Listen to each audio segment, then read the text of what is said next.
Oh, hey there everyone, I didn't see you there. I'm currently battling my 6th team member. It's gonna be Steelix. A couple people predicted it correctly, so go ahead and pat yourselves on the back for, well, maybe some of the hints I gave were perhaps a bit obvious. But whatever. Steelix is gonna be my 6th team member.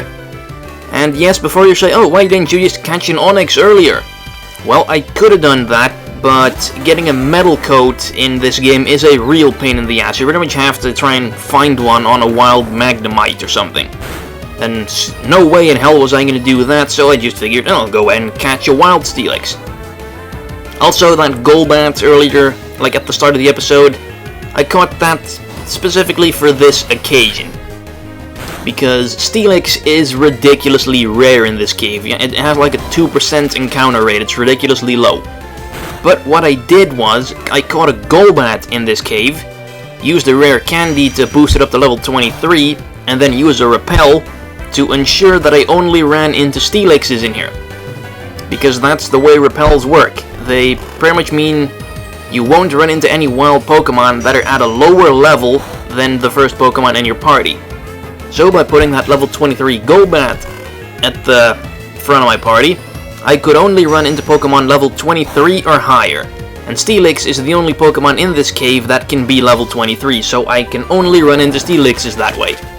Pretty clever, huh? I definitely thought this one through. Anyway, he's kinda being a huge pain in the ass here, proving to be a lot harder to catch than I anticipated. But whatever, he's weak enough now, let's put him to sleep again and then just start chucking balls at him and hope things work out.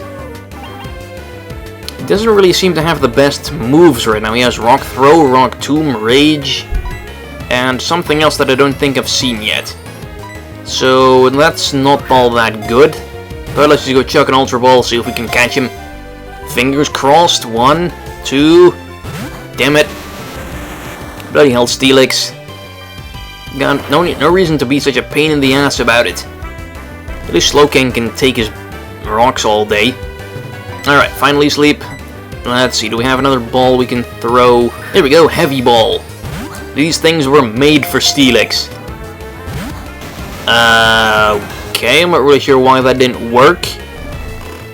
Steelix is like one of the heaviest Pokemon in the game. How does the Heavy Ball not work? Well, I have another one. Let's see if this one works out. 1, 2...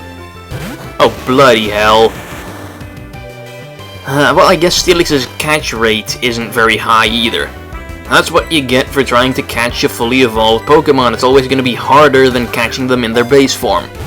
But whatever, I ran out of Heavy Balls already, so I guess we'll just have to go with Ultra Balls. Come on. Yes! Awesome. Alright, there we go. Pokemon number 6 is Steelix. Now I just really hope he doesn't have a bad nature. If Onyx lives for 100 years, it becomes diamond-like, and yet he turns into metal. Not entirely how that works, I think. Good evening, it's me, Jack. Were you awake? Yes, at 2:30 AM. Oh, thank you. I totally did not know that about Solar Beam. I'm not really sure why the hell he feels like telling me that at 2:30 AM. But whatever. Gotta fly back to the Pokemon Center, pick up Steelix, ditch Golbat. So Golbat is probably not going to be seen anymore after this. So let's all give Golbat a little sad goodbye as we put him in the box next to Paris, who is also going to rot in there forever now that I don't have any more room for an HM slave. Let's see. Steelix Lax. Lax, I think that raises defense and lowers special defense, or the other way around. Well, I guess I can live with that. Could be worse. I actually think it's raises special defense, lowers defense. Well, that works because Steelix's defense is high enough as is.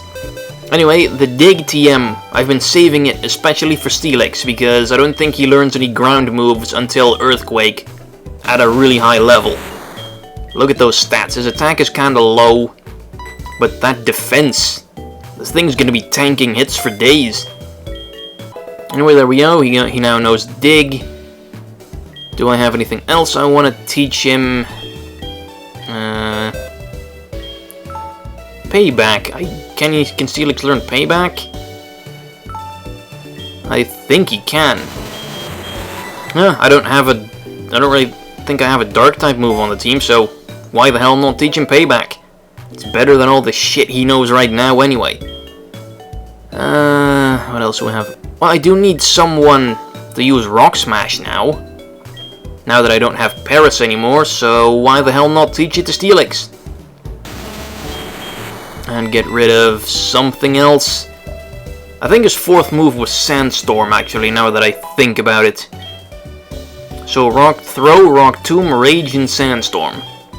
Not really the best moveset ever. Pretty sure I got rid of Sandstorm, Rage, and Rock Tomb.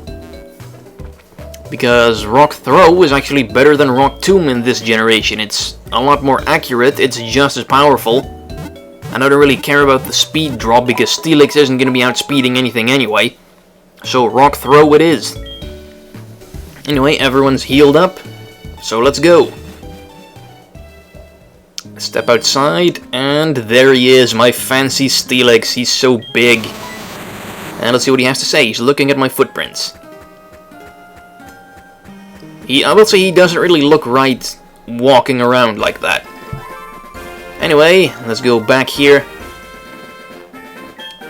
Oh, Repel wore off. No biggie. I'm not gonna run into any wild Pokemon in here anyway. So, Route 47. Fancy new Steelix by my side. Let's see, what do we... Oh, we have a camper and an item. Okay, Steelix, time to make your battle debut. Are we the same? Well, I'm not really good with large crowds either. But I hate camping outdoors, so I'm not gonna do that. I mean, honestly, why... Like, unless you can't afford anything else, why the hell would you sleep in a tent outside? Just get a hotel, or hell, get a caravan or something. Anything better than a tent. Anyway, Steelix's battle debut gets put to sleep, and then bombarded by seeds that don't do anything. Oh, that one did a little bit more. Come on. Oh, he wakes up. Oh, and then Rock Throw misses. It's only 90% accurate. Not perfect, but better than Rock Tomb's 80%. Bullet Seed takes so long. And he's not gonna kill me with it anytime soon anyway. Oh, bloody hell. 4 times. Rock Throw. Oh, come on, Steelix. You're really not making a very good first impression here. There we go. Skiploom, Grass and Flying, weak to rock, so that's pretty good, I guess. A Bullet Seed again. Well, I guess I'll take it over Sleep Powder. Sleep Powder is definitely more annoying. Come on. They always seem to get so many hits with that. I rarely ever get more than 2 if I use those on my Pokemon. Except for when they have Skill Link, of course. Which is really the only time you should even consider using one of those moves. And up next is a Merrill. I guess we'll leave that one to Croconaw. Because Merrill, I don't know, it might go for like a Water Gun or a Bubble Beam, and Steelix doesn't really like those. And I don't want to go back to the Pokemon Center already, so let's just leave this one to Croconaw. Headbutt is a solid 2-hit KO. And then he wastes his 1 turn on Tail Whip. Silly, silly Merrill. And that should get Croconaw to level 26. Nice. Could he get a fancy new move out of this? No. I should be headed deeper into the mountain, I guess. Well, yeah, go and live on the mountain and not embarrass yourself with your pathetic battling skills ever again, and all that for a revive. Well, maybe it'll come in handy someday. Also, there's a bunch of waterfalls on this route. We don't have waterfall yet, so no reason to kind of go there. Let's see what we have down here. Nothing yet, I suppose. I guess we can surf around, see what we find. Although I guess I could also just save that for later, for when I actually do get waterfall. So we'll come back to this. Or maybe I forget all about it and we won't. No promises, you'll just have to wait and see. And another wild Pokemon. What else dwells in here? Well, we already knew Golbats lived in here. That's no surprise. Well, Steelix, you feel like taking this one on? Yeah, let's give it a go. I mean, what's a Golbat gonna do to me anyway? Rock. Oh, come on, Steelix, it's 90% accurate. How are you missing with it that often? There we go. Alright, is that gonna be... No, that's not really that good. I'm really quite surprised at how awful Steelix's attack is. I think it's base 80. It is a gigantic metal snake. And yet it hits... Well, I guess 80 isn't that bad, but 80 is not considered good. If you have 80 base attack, you're not considered physical sweeper material. So how is Steelix so ridiculously weak? It's giant, it's made out of metal, which hits like a truck. And yet, he's about as strong as... I wanna say like Monferno or something. I think Monferno has base 80 offenses, or Charmeleon, or some other middle form of the starters. Anyway, double battle. Let's see what these two have to offer. 1 + 1 is 2, but the two of us plus strong, yada yada, some boring ass dialogue. Let's see what they have. 2 Pokemon, Electabuzz and Magmar. Oh boy. Oh wow, I totally chose the 2 wrong guys for this.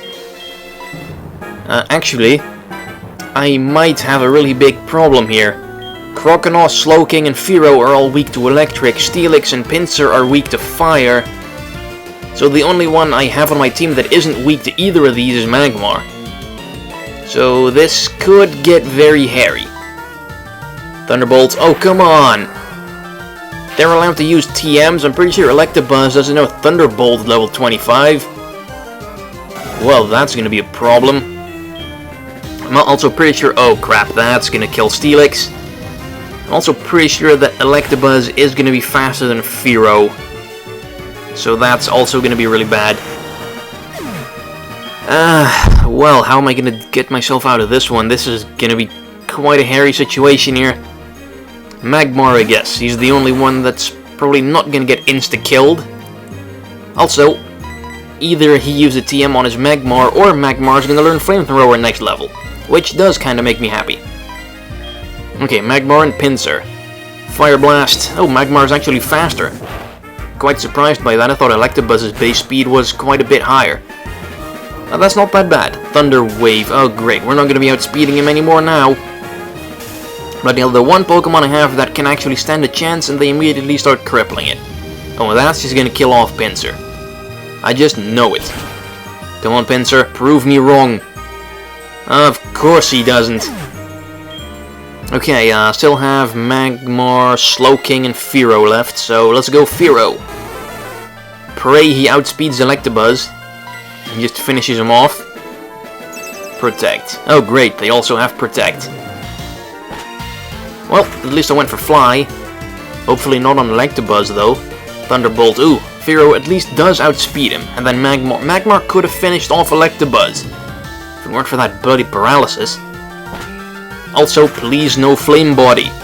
That's like the last thing I need right now. Oh, damn. Well, okay, I guess... That wasn't even a critical hit. Quite impressive, Fearow. You're really getting quite strong.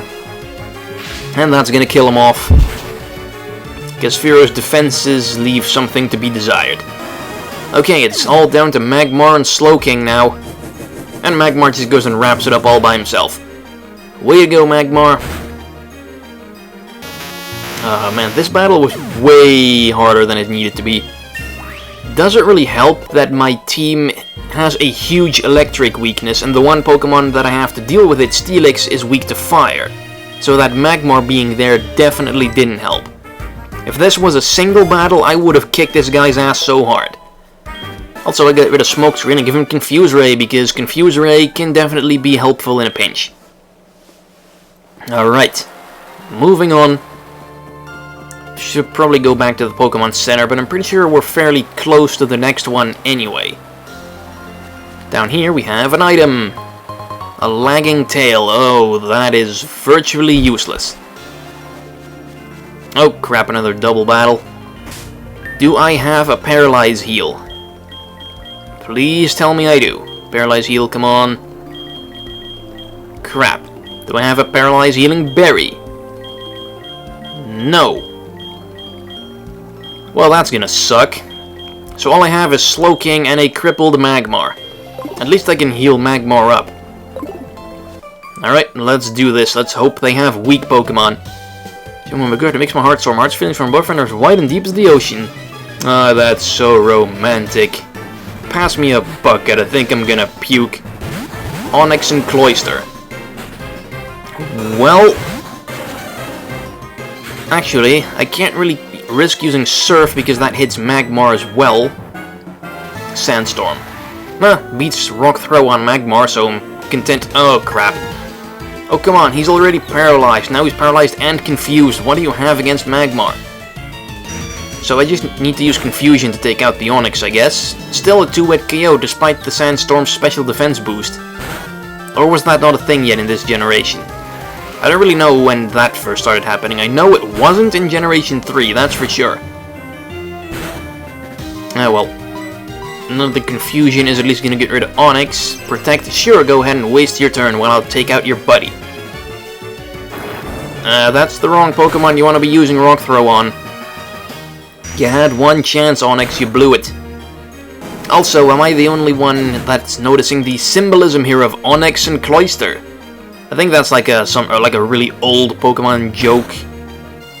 I wonder if this is actually the developers acknowledging that joke. Because take a good hard look at Cloyster and tell me what that looks like.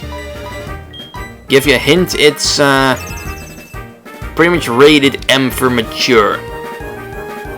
That Protect is going to be quite annoying though, at least I think the Sandstorm is worn off already. Or not, has it been 5 turns? Damn. Magmar hits himself hard when he's confused. Oh, Sandstorm's still up. Should be running out pretty soon. Next turn, I'm guessing. Aurora Beam.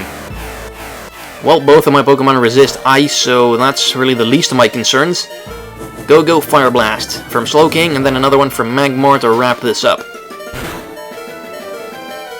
Or Slowking could just get a critical hit and do it all by himself. Way to go, Slowking, with your creepy eyes on the back of your head. I was eventually you're really something. Yes, I am. With a crippled team, only 2 Pokemon. Well, they only had 2 Pokemon as well. Oh, bloody hell. I saw this Drowsy for the first time. It was easy to beat, actually. Let's talk again, huh? Well, that was one hell of a conversation. I guess it beats having a phone call that goes on for like a bloody hour. I mean, everyone's probably had one of those phone calls where someone calls you and they just keep blabbing on about random nonsense and they won't shut up, and eventually you just have to make up some excuse so that you can hang up and go and back to whatever the hell you were doing before they called you. Anyway, thank goodness there's a Pokemon Center here, because I was really overdue for visiting one. Bloody hell. That Electabuzz and Magmar tag team, man, that was lethal. Anyway, good episode overall. We got a new Pokemon who's not allowed indoors because he's way too big. That's discrimination. Anyway, in the next episode, I guess we'll go check out the Safari Zone. Bye-bye.